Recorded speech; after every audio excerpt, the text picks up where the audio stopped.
बोकारो जिले के विभिन्न क्षेत्रों में 2 दिवसीय राष्ट्रीय प्रवास के कार्यक्रम के तहत प्रवासी दीदी डॉक्टर शालिनी डोंगरे ने बेरमो प्रखंड के जारंगडीह दक्षिणी पंचायत की विवाह मंडप में स्वयं सहायता समूह की दीदियों से मुलाकात की और स्वयं सहायता समूह की दीदियों सहित अंतिम पायदान तक जीवन बसर कर रही महिलाएं कैसे आत्मनिर्भर बने और आत्मनिर्भरता हासिल करने में क्या कुछ दिक्कतें आ रही हैं, उन सभी बिंदुओं पर चर्चा की गई। जहां स्वयं सहायता समूह की दीदियों से मुलाकात की और भाजपा महिला मोर्चा बोकारो जिला की अध्यक्ष सह बेरमो प्रखंड प्रमुख गिरिजा देवी भी इस दौरान मुख्य रूप से मौजूद रहीं। जहां सर्वप्रथम स्वयं सहायता समूह की महिलाओं ने संयुक्त रूप से प्रवासी दीदी डॉक्टर शालिनी डोंगरे का स्वागत पुष्प गुच्छ भेंट कर दिया।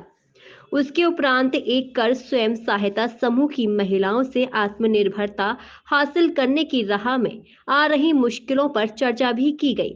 साथ ही ये भी कहा गया कि अपने अलावा आसपास की महिलाओं को भी आत्मनिर्भर बनाने की राह में कैसे आगे बढ़ाएं, इस पर अहम बिंदुओं पर चिंतन व मंथन किया गया तथा स्वयं सहायता समूह की महिलाओं को कई गुरु मंत्र भी दिए गए ताकि महिलाएं सफलता पूर्वक अपनी राह में आगे बढ़ सके। वहीं इस दौरान संबोधित करते हुए डॉक्टर शालिनी डोंगरे ने कहा कि देश के यशस्वी प्रधानमंत्री नरेंद्र मोदी ने महिलाओं को मान बढ़े और सम्मान मिले तथा महिलाएं कैसे आत्मनिर्भर बने, इस उद्देश्य को लेकर सदैव कार्य किए हैं। आगे उन्होंने महिलाओं के लिए केंद्र सरकार की कई योजनाओं की जानकारी दी, साथ ही साथ प्रधानमंत्री विश्वकर्मा योजना की भी जानकारी दी और महिलाओं को कैसे आत्मनिर्भर बनाया जाए, इस अहम बिंदुओं पर स्वयं सहायता समूह की महिलाओं को गुरु मंत्र भी दिए।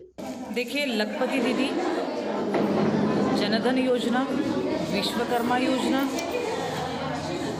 कोरोना काल में जो मोदी जी ने इंजेक्शन सबको फ्री दिए उस पर भी चर्चा हुई और भी अनगिनत कई ऐसे विषय हैं जिन पर हमने खुलकर बात की, जैसे उज्ज्वला गैस योजना। आपने देखा होगा, इसके पहले सिर्फ सरकारें बोलती थी, करते कुछ भी नहीं थे।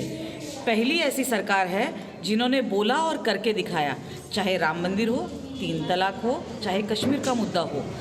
अभी मोदी जी ने जो महिलाओं के लिए नया आयाम ढूंढा है कि हर घर की बेटी को कुछ ना कुछ रोजगार होना चाहिए, उस पर मोदी जी जो काम कर रहे हैं और हम महिलाएं उसी के लिए दिल्ली से यहाँ तक पहुँचे हैं कि महिलाओं को कैसे सक्षम बनाया जाए। महिलाएं सक्षम होगी तो घर बहुत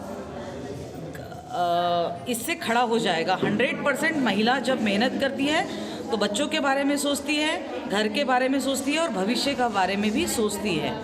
तो महिला है जिसके ऊपर घर आधारित होता है, महिला है इसलिए उसका परिवार व्यवस्थित होता है, महिला ही है जिसका नेतृत्व इस देश से लेकर दूसरे देश में भी किया जा सकता है, ऐसा मोदी जी का मानना है। इसलिए मोदी जी ने मुर्मू जैसी